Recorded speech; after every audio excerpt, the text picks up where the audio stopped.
Kuliah Biokimia Populer. Apakah virus? Virus adalah makhluk hidup paling kecil dengan ukuran per ribu atau lebih kecil dari sel atau bakteri. Karena virus hanya dapat hidup di dalam sel makhluk hidup lain termasuk bakteri.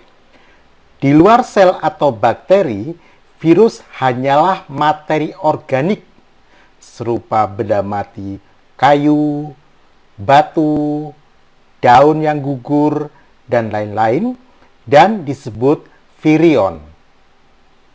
Tapi virion ini memiliki tatanan molekul yang teratur dan unik.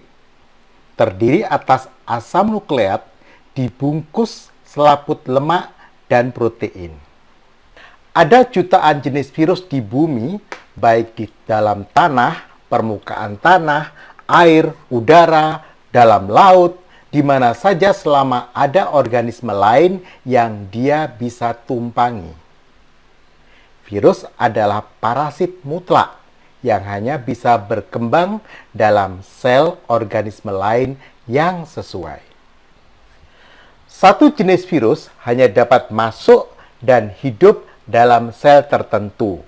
Misalnya, SARS-CoV-2 penyebab COVID-19 hanya bisa masuk dan hidup di sel-sel paru-paru, pankreas, dan ginjal manusia.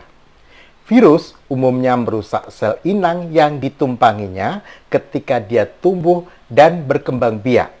Karena itu, virus biasanya menjadi penyakit bagi organisme yang ditumpanginya. Contoh virus: dengue penyebab demam berdarah, polio penyebab kelumpuhan, HIV penyebab AIDS, HPV penyebab kanker, hepatitis penyebab penyakit hati, flu atau influenza penyebab pilek, dan SARS-CoV-2 penyebab COVID-19. Ada juga H5N1 penyebab flu burung, dan lain-lain, masih banyak lagi. Virus biasanya dibungkus selaput lemak dengan beberapa protein tertancap di selaput itu. Protein ini berguna untuk interaksi dengan dunia luar virus, misalnya mengkait sel yang tepat sebagai inang dan memasukinya. Materi genetik virus bisa berupa RNA atau DNA yang panjangnya hanya ribuan asam nukleat, bandingkan dengan satu sel manusia yang punya miliaran asam nukleat. Materi genetik ini yang menjadi cetakan dasar bagi perkembangbiakan memproduksi anak-anak virus dalam sel inang. Karena sangat sederhana, sangat kecil, protein dan materi genetiknya sangat sedikit, virus menggunakan protein, organela, dan materi genetik inang untuk berkembang biak. Hal ini juga membatasi satu jenis virus tidak bisa hidup di sembarang sel, hanya sel-sel tertentu dari organisme tertentu juga. Virus tidak punya alat gerak, tidak punya tangan, kaki, sayap, sirip, aliran tubuh seperti amoeba, atau cambuk seperti flagellata, tidak ada. Virus berpindah karena tiupan angin, aliran air, atau dibawa dan disebarkan oleh organisme inang. Misalnya, jabat tangan dengan penderita COVID bisa memindahkan sebagian virus dari penderita.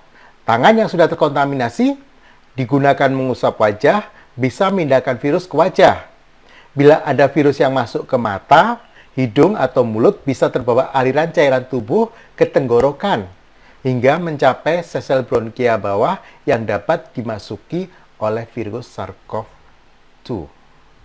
Ukuran yang sangat kecil dan jumlah yang sangat banyak menyebabkan virus dapat mencapai inang yang baru. Cukup beberapa virus yang masuk sudah dapat menginfeksi, sementara jutaan lain kesasar, hancur karena sebenarnya struktur virus sangat lemah. Virus yang masuk ke tubuh akan dilawan oleh sistem pertahanan tubuh atau sistem imun. Sebagai benda asing, virus akan dihancurkan oleh sel-sel darah putih. Tubuh juga akan mengeluarkan antibodi, baik yang bersifat umum ataupun yang spesifik. Pada kondisi tubuh yang prima, sistem pertahanan tubuh ini mampu mengatasi serangan virus. Tapi ketahanan tubuh tiap manusia berbeda-beda, termasuk responnya pada infeksi virus tertentu. Ada yang tidak bergejala ringan, bergejala sedang, atau bahkan berat. Bila tubuh kuat, mampu membentuk antibodi dan tidak ada komplikasi, serangan virus dapat diatasi dan diberantas oleh tubuh sendiri. Misalnya untuk COVID-19 perlu waktu sekitar 2 mingguan. Tubuh akan buat antibodi spesifik khusus untuk melawan SARS-CoV-2 yang bila jumlah antibodi ini cukup banyak, maka virus dapat ditekan dan dimusnahkan. Antibodi spesifik ini dapat terekam dalam memori genetik manusia, sehingga bila terjadi serangan virus yang sama akan lebih cepat diproduksi.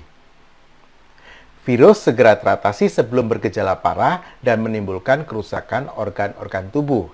Inilah yang disebut dengan kekebalan. Antibodi spesifik ini dapat juga ditimbulkan melalui vaksin. Karena itu, vaksinasi dapat meningkatkan kekebalan atau sistem imun tubuh. Nah, kita akan bicara tentang vaksin di video selanjutnya. Sampai ketemu lagi.